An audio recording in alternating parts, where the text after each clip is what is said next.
Zvakatanga pandakabira mbinga iyo yainge yandikecha. Ndatambudzika ini mukomana kana paine munhu uyo wamunoziva anokwanisa kundibatsira. Please link me up. Handina munhu wandisati ndataura naye pavanhu vose vanoita zvekuverenga maconfessions. Mumagrupu mamwe ekuno kufacebook ari private, nyaya yangu iyi ndakatomboitumidzira. Ndiri kuda help. Kana muine kana musatanist chaiye wamunoziva, zvamanje manje handichasarudzi kune avo vanoda kuzondijaja. Before you judge me, ndinokumbirawo kuti mutange mamboteererawo nyaya yangu, then you judge me afterwards. Because ndichiuya panapa ndina kuda kuuya pano kuzongotambisa nguva yevanhu kana kuzongofadza vanhu nekuverengwa kwenyaya yangu. Nyaya yangu mukoma inorwadza. It all started pandakange ndiine mbinga iyi. Handina kunge ndakaziva kuti mbinga iyi yainge yakaromba. Saka zvamanje manje every 3 weeks anouya obva anditora kuno kwandiri kushanda kuma-avenues. Saka kana ndaenda naye kumakuva, pane mhiko idzo dzaanoita kuti ndinge ndichizomubatsira apa nekurarwa, ndinorarwa zvekare kumakuva. Saka I am no longer a normal person mukoma, ndiri kungotaura nemunhu wose anenge achida kuteerera nyaya yangu. So far handizivi kuti vava vanhu vangani vanda approacha pano paFacebook, kuTikTok uko handichatauri, ndichingotaura nyaya yangu. Right now I really do not care, my brother. Kunyangwe musatanist akanzwa nyaya iyi akati anogona kunge achida kundibatsira, handisisina hangu basa nazvo. I know kuti munogona kunditeerera mukaverengawo nyaya yangu papage penyu, because chandiri kungoda help. Vanhu vanoti satanism inoita kuti munhu ange achizoenda kugehena, but zvaizvezvi ndiri kuda kungoponesa mweya wangu, ndiri kuda kungoponesa nyama dzangu, because ndazonzwa manje kurwadziwa kwacho ndinomborwadziwa zvekuti dzimwe nguva ndinombofunga kuda kuzvipfuudza upenyu hwangu. Zvaizvezvi ndichazofunga nezvegehena after ndamboponesa nyama yangu. Please understand me before you judge me. Ininiwo ndakakurira muchechi, uye zvekare vabereki vangu vainge vari very active muchechi imomo. Dambudziko parakazotanga ndeapo pekuti vabereki vangu vakati vashaika, vose vakashaika zuva rimwe chete. Vabereki vangu vakafira muaccident. Apa mistake we yakanoitika mukoma ndekuti vabereki vakafa vachitofara kuti mwana ainge apasa, because pa-O level yandakange ndakabva mukunyora maresults achibuda, vabereki vachizoshaika vakatofa vachitoziva kuti mwana ainge abuda ne7 ma-A, ndainge ndakapasa chaizvo. Vabereki vangu vainge vaine zvimari zvavo, but you know kuti upfumi hwemuZimbabwe, upfumi ihwohwo munenge musina kana masavings, kana kubenki munenge musinawo kana mari. Saka vabereki vangu masavings avo ainge ari mubasa ravo ravainge vachiita, as you know kuti ndo mararamiro ari kuita vanhu vakawanda muZimbabwe. Baba vangu vainge vari makanika, amai vangu ivo vaita zvekutengesa. Vakatanga vachatengesa maitems 1 asi vakazogumisidzira vava nemaclients akawandisa. Vaiva neshamwari dzavo dzainge dziri kuDubai. Saka shamwari dzavo dzekuDubai idzodzo ndo dzakatanga kuzoita zvechirana, nekuti vainge vachitrustana. Zvinhu izvi zvaitumidzirwa kuna mama vangu. Mama vobva vachizotanga kuzozvihodhesera vamwe vanhu vanenge vachida kutengesa maproducts iwavo anenge abva kuDubai. Saka business iri raitwa nevabereki vangu rakange riri very successful. After vabereki vangu vashaika, business ramama rakabva rachizotorwa naamai nini vainge vari munin'ina waamai. Kumagaraji uko, sezvo ivo baba vainge vachishanda nevamwe vanin'ina vavo, but vainge vari macousins, saka vakabva vatongoita take over business rekugaraji. But zvose zvavakange vakavimbisa saamai nini mwoyo wangu unorwadza kana ndikafunga zvavakaita parufu nekutaura parufu rwevabereki vangu, because ndivo vanyakutosimuka paya pakanzi pava kuitwa meeting yekupedzisira vanhu vasati vapararira. Saka vakatosimuka ndokubva vaita chivimbiso chekuti vainge vachazotitora, tainge tichazogara navo, uye vainge vachazoshandisa bhizinesi raamai vedu sezvo vaipota vachishandira amai. Saka vaizvinzwisisa zvose, vakati ndini ndichange ndichizorana bhizinesi, macustomers avo ndagara ndichimaziva, mari iyoyo ndiyo yandichashandisa kuti vana vasisi vangu vange vachizodzidza kusvika vaendawo kumauniversities. But mukoma takati tatorwa paya tava kugara navo, mabatirwo ataitwa so ainge asina kumira zvakanaka. Pamba ipapo tainyatsokuratidzwa kuti pano hatisi kutombodiwa, takange tava kutoshanda. Inini ndaishanda samaid, hanzvadzi yangu yaishanda sagarden boy, then umwe munin'ina wangu wo akange achiri mudiki, haanawo zvaakange achiziva, vaingoshungurudzwawo. Eventually takazodzingwa napamunini vainge vari murume waamai nini, vakange vachingotaura zvokunyepa vachiitira kuti tinge tichizorohwa navo amai nini. Saka takabva tadzingwa tichinzi vana ava imbavha, but chatakange tichiba hakuna ainge achiziva kunze kwavo ivo vamunini nemudzimai wavo, asi idzi dzakange dziri nhema dzavo dzavakamanufacture vari vaviri, nekuti vakaona kuti zvinhu zvavo zvainge zvaita vakange vasisina basa nesu isusu, uye zvekare chekuti varambe vachishandisa mari patiri pakange pasisina. Saka takati tabviswa mutauni tikaendeswa kumusha. Kumushawo takanosanganawo nenhamo dzainge dzakatimirira. Tava kugara kumusha, tainge tava kugara nagogo.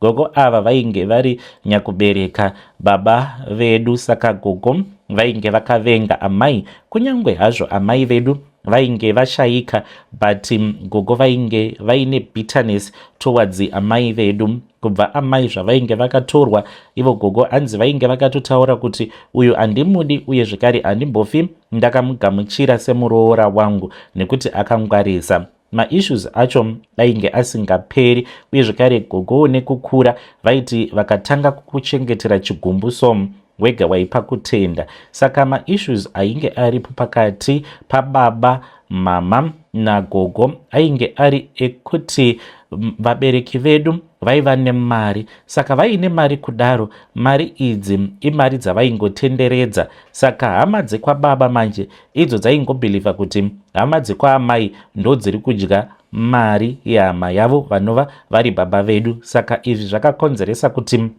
vange vachizova vanhu vakavenga amai vangu, vachiti iye anongodya mari yehama yedu nehama dzake. Saka zvimwe zvekare zvakakonzeresa kuti situation inge ichizoita wesi. Kune mamwe machechi aya anotoita sekunge iwo pachezvavo anogona kunge achikurudzira kuti unge uchiva neukama hwakanyanyisa kusimba nevanhu vemuchechi kudarika hama dzako chaidzo. Saka ndo zvimwe zvinhu zvakange zvichinetsa izvozvo zvaiitika, kuti vabereki vangu ivo vaikoshesa shamwari dzavo dzemuchechi, mapastors nevanhu vemuchechi vasingakoshesi hama dzavo. Saka gogo vaitovawo munhu aitotambura, uye zvekare pamusha painge pasiri developed, but muHarare taitogara muBorodel.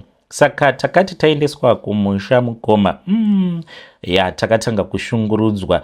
Gogo chaivo vaitoti vakatanga kutaura nyaya yaamai, kuti amai venyu vaishaina. Handina kumbogara ndakaziva kuti muchazoya muzogara pamba pangu nekuvhaira kwaiita amai venyu. Saka isusu sevana hatinawo chatakange tichigona kuita, hatinawo chataiziva kuti ndo nyaya yakange iripo. Saka gogo vaitirova ende vaitishungurudza zvakaomarara. Saka inini pamusha ipapo ndaitongoshanda zvekare samaid, uye zvekare hanzvadzi yangu yaindirwadza because payainge ichienda kuchikoro, aenda kuchikoro asina kana bhutsu. Mukomana akatanga achashandisa zvemaslippers zvaingonhongawo kusvika maslippers iwawo asvika pakupera, zvekuti akange ava kungofamba asina kana bhutsu. Saka hama dzimwe dzagogo dzakagumisidzira dzava kunzwa tsitsi, uye zvekare nevamwe vavakidzani vainge vonzwa tsitsi vachiona mashungurudzirwo atainge tichiitwa nagogo, but gogo vakange vasingatombozviteereri. Izvi zvakange zvichindirwadza ndichiona vaneng'ena vangu vachishungurudzika kudaro vachirohwa nagogo. Sezvo ndakange ndiri munhu mukuru, ndaigona kuswera ndisipo pamba ndodzoka ndiine kamari. Saka ndaiti ndikadzoka ndiine kamari ndopandaiona gogo vachitanga kundinyemwerera, but ndaiti kana ndikadzoka ndisina kana sendi, gogo vangu vaindiratidza kuti havana kana dhiri neni. So she was mistreating us quite badly. Ndakabva ndatanga kungoitawo zvimabasa zvandaikwanisa kungoitawo zvimarikicho, kufudzira vanhu mombe. Saka ndava kuita zvekufudzira vanhu mombe kudaro. Kumafuro ndainge ndava kuswera nevakomana, ndakazomitiswa neumwe mukomana uyo akange arifudza mombe. I wanted to run away, asi dzimwe shamwari dzangu dzakabva dzati kwandiri, usati watiza iwe ukada kutiza nenhumbu, nekutambura kwaunoita nhumbu iyoyo unozonoichengeterwa nani. Saka ndakabva ndachizopfuurirwa neshamwari dzangu kuti ndige ndichibvisa nhumbu. Takaenda pamba pevamwe gogo tikanopiwa mishonga ndokubva ndabvisa nhumbu, nekuti shamwari dzangu dzainge dzakati kwandiri uchasekwa nevanhu vakazviziva kuti wamitiswa nefudza mombe. Saka ndakabva ndanyengerwa neimwe friend yangu uyo akange achinzi Susan. Susan aita zvekudanana nevarume vakuru chete. Kwavo kumba vakange vari vanhu vaitotamburawo. Saka kwaari akange asitomborina imwe choice yekuti ange achisarudza kudanana nevakomana vezera rake. Saka aitongoita zvemadhara iwavo vaya vanenge vaine zvemashopu kumavillages. Saka ndakabva ndachizotanga kudanana neumwe mudhara iyeye akange aine zvigayo. Saka aiva nezvigayo uye zvekare aiva nechishopu makarimo muvillage kuGrowth Point. Aindipa mari yakawandisa, ende gogo vakazogumisidzira vava kuzviziva, vakange vava kundida voita sekunge vanondida. Vaneng'ena vangu ipapo vainge vava kuvabata zvakanaka nekuda kwekuti ndainge ndava kungogara ndiine mari pamba. Hapana chandingati tainge tichishaya, because zvimari chaizvo takange tatova nazvo. Saka zvadaro mukomanashi ndakabva ndachizobuda muvillage mushure mekunge mukadzi wemurume wandainge ndava kufambidzana naye azozviziva kuti kune musikana ari kufambidzana nemurume wake. Ndakanzwa zvichinzi ainge achida kuuya kuzondirova, ndokubva ndachizotiza ndikadzoka kuHarare.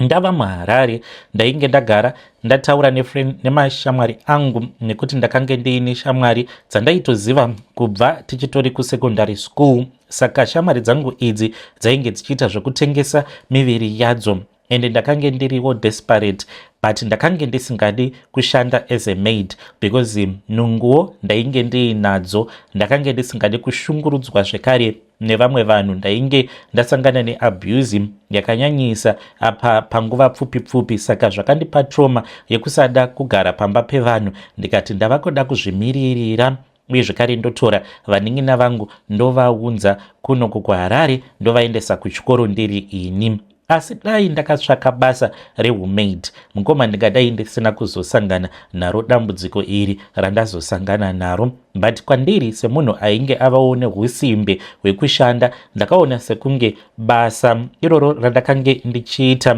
rekushanda, basa randainge ndava kuita rekutengesa muviri wangu, rainge riri nyore kudarika basa rehumemaid. Saka ndainge ndava kuita zvekutengesa muviri wangu. Ndapinda muindustry ndaifungidzira kuti imari iri easy iyi, but handina kunge ndakaziva kuti muindustry yekutengesa muviri wako hazvisi nyore. Unotosangana nematambudziko unosangana matambudziko ari very hard. Saka kuti unge uchikwanisa kuita basa iri haufaniri kuriita uri sober minded. Unotofanira kutoita basa racho wakadhakwa. It's either wakanwa doro kana kuti uchitorova kana mbanje chaidzo. Saka shamwari dzangu vakange vari vanhu vaita zvokunwa doro every day. Tinotonwa doro tichitomuka makuseni bhodhoro rehwahwa rinenge riri pasaidhi nembanje, sezvo ndainge ndichigara neimwe friend yangu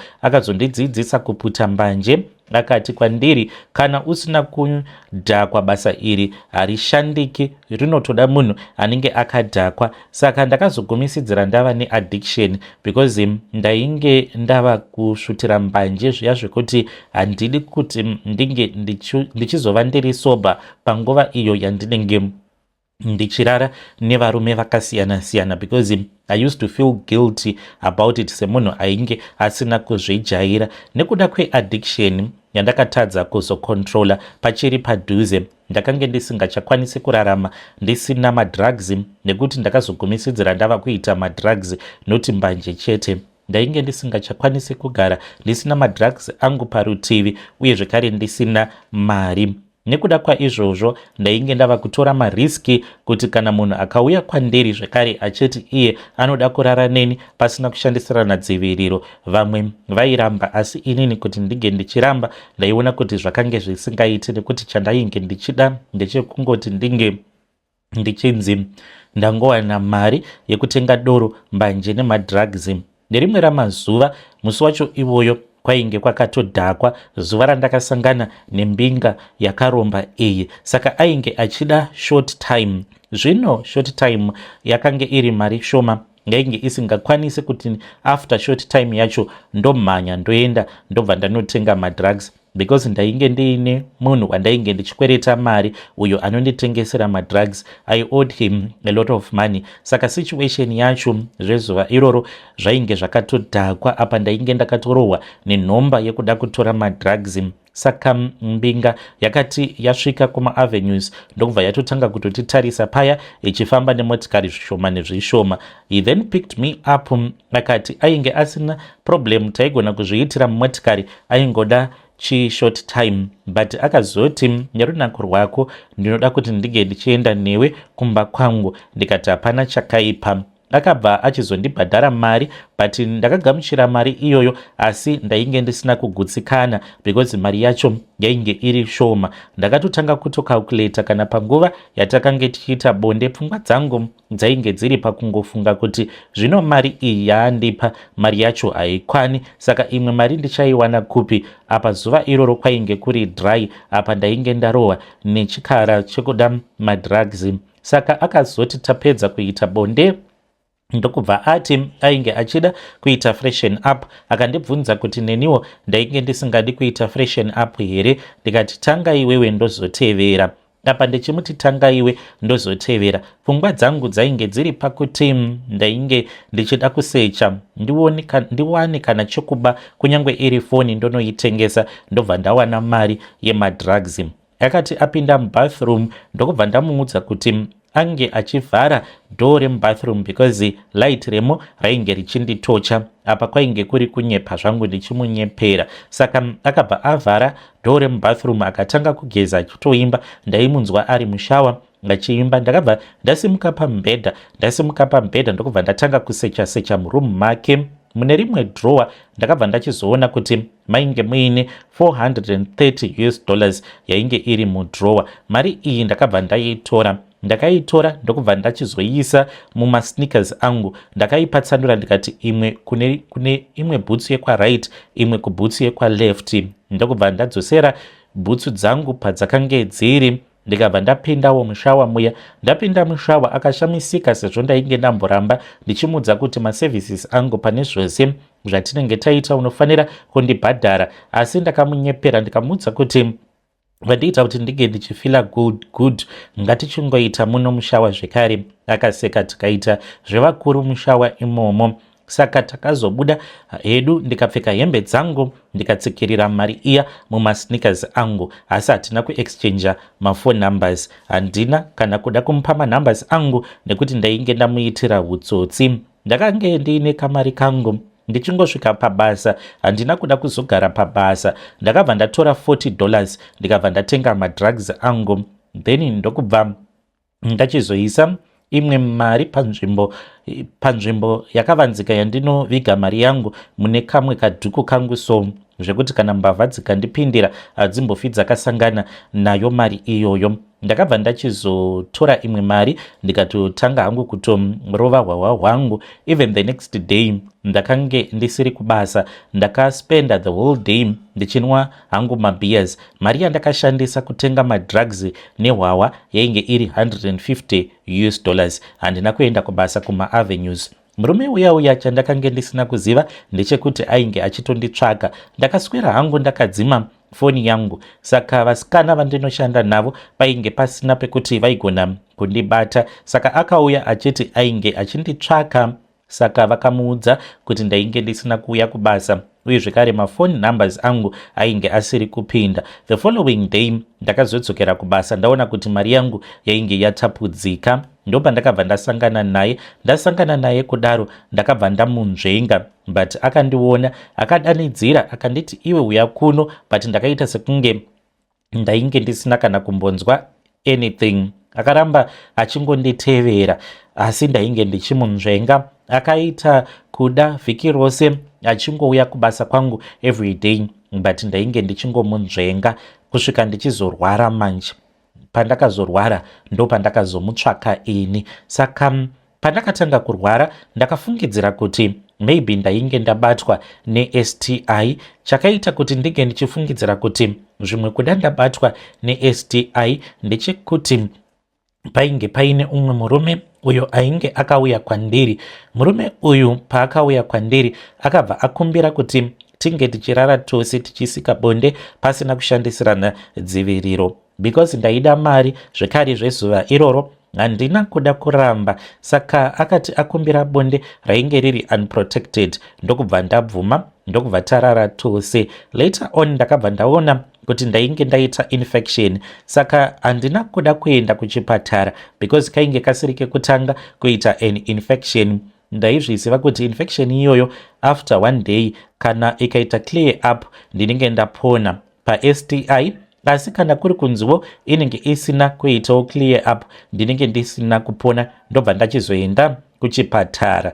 Saka pandakaona kuti infection yainge yapera ndakabva ndati handichatotambise mari yangu ndichienda kuchipatara.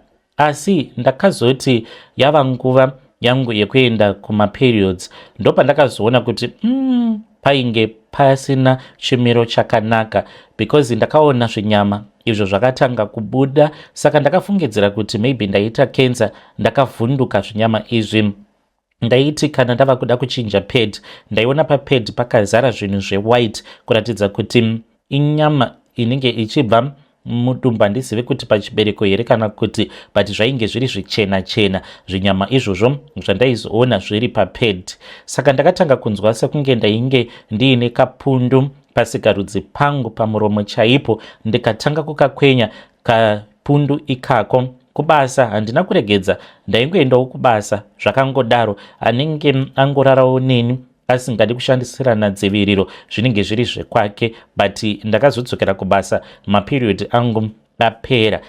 Mukomana chi ndakaona kuti infection yacho yainge yakatosiyana nemamwe mainfection andainge ndakambosangana nawo before. Ndikati pano kana ndikaita zvekutamba munhu unokwanisa kuzoita cancer ndiyo yakange yatova fiye yangu panguva yacho iyoyo. Saka ndakabva ndaenda kuna chiremba ndikati vana chiremba ndivo vanogona kupedza zvose. Ndaenda kuna chiremba vakabva vandipa an injection, asi dambudziko harina kupera.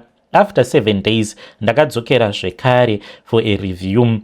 Vaona kuti dambudziko harina kupera, vakati injection ratakakupa riri very powerful, ungadai wakatopora by now, urwere ungadai wakatopera. Saka vakabva vati they are going to refer me to a specialist. Ndakabhadhara mari kwaspecialist yakawanda, ndokubva specialist uya abva achizoti kwandiri uzodzoka zvekare review after 7 days.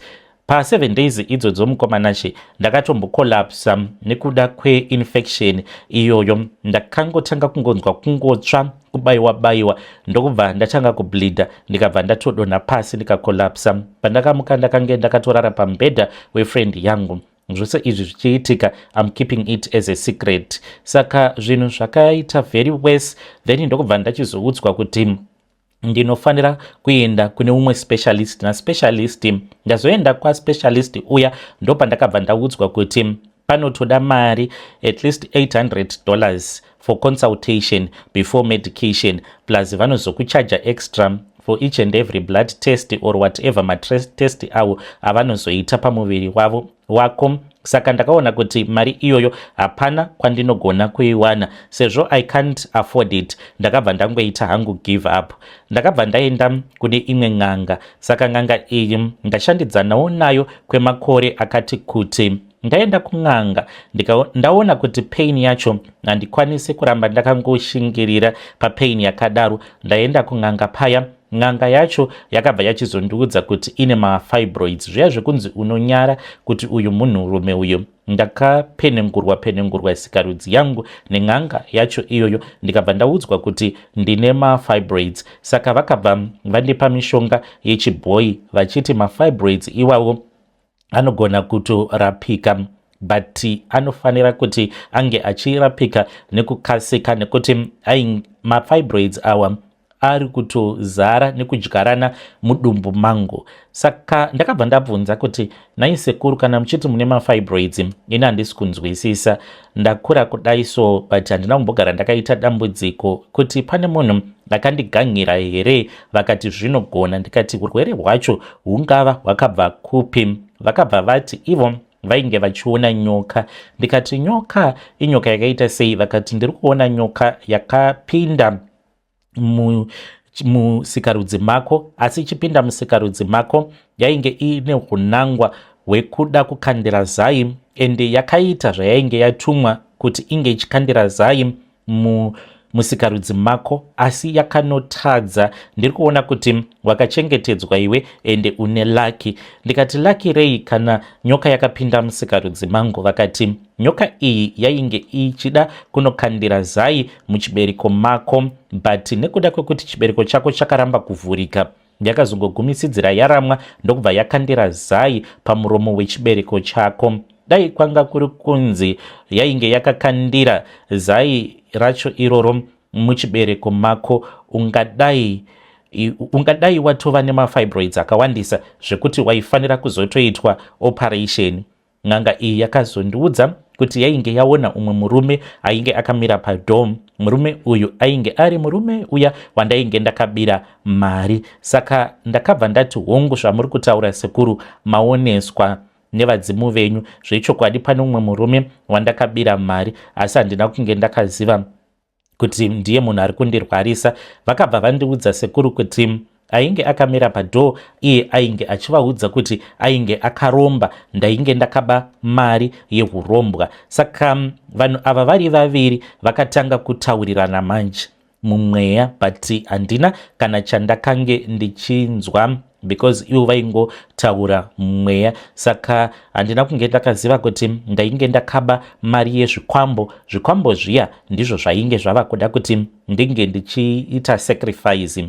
Ndakakumbira kuti vange vachindiudza kuti panodiwa sacrifice yakaita sei, asi n'anga yacho yakati murume wacho ndaifanira kuti ndige ndichizosangana naye. Akazodzoka kuma-avenues. Adzoka kuma-avenues akati tainge tichazosangana nerimwe zuva. Akandiudza pandaifanira kuti ndige ndichizosangana naye. Handina hangu kuramba, ndokubva ndaenda paya. Akabva anditora akadzokera neni kumba kwake akanondigarisa mune imwe room. Ndaifungidzira kuti ainge achazondiuraya, but mukoma akataura neni zvakanaka. Akabva andiudza kuti ainge akaromba, uye zvekare zvikwambo zvake ndizvo zvandainge ndakabira. Ndikabva ndamubvunza kuti saka ndodii, ndodzosa mari here? Akati kwete, hazvitombodi mari yako nekuti iwewe wakazvipira, zvinoda kuti ungochizondibatsira pamhiko.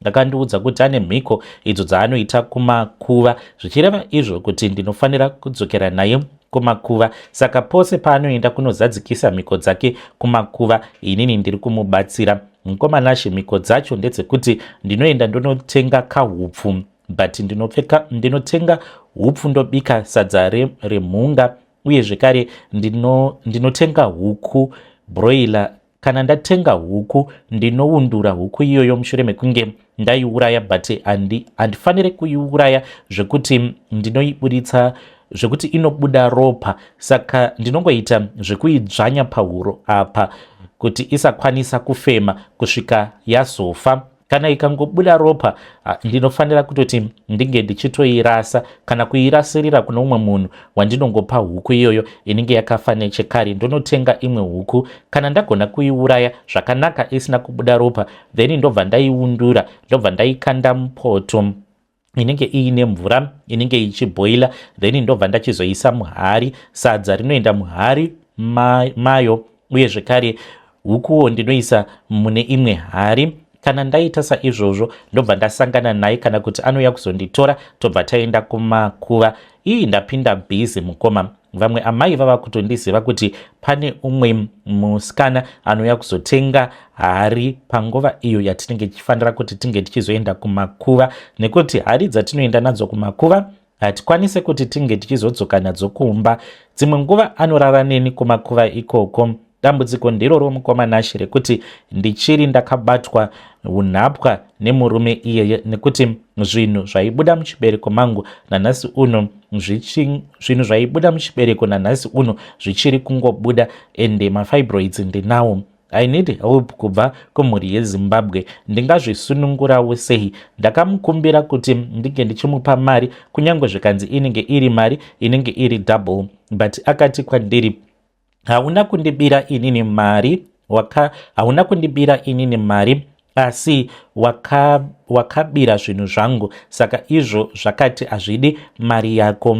Muri yeZimbabwe ndibetsereiwo, ndiziviseiwo mukoma Ngashi kana kuri kunzi mukazoposta nyaya yangu. Handisi kuda vanhu vaya vanozoita zvemascams, nekuti padambudziko randiinaro iri haridi kuti ndige ndichizogumisidzira ndadyirwa futi mari, nekuti ndinotya kuti ndinogona kuzoishaya, because kurara nevarume kutaura kudai kwava kutorwadza. Hachisisiri chinhu chiri nyore kunzi ndarara nevarume. Apa inini ndinorarama nekurara nevarume. Ndaedza zvose kuenda kumachechi akasiyana siyana, but vaitodawo mari yekuti tiite 1-on-1. Saka ndakaona kuti hazvibatsire, nekuti zvekwaJesu ndakanzwa sekunge unongozvipiwa mahara.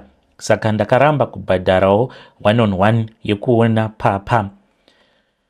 Muri yeZimbabwe ndo meseji iyo yandakatumidzirwa ichibva kune mwanasikana uyu. Ngatitaurei naye mucomment section. Zvakangooma hazvo vedhuwe.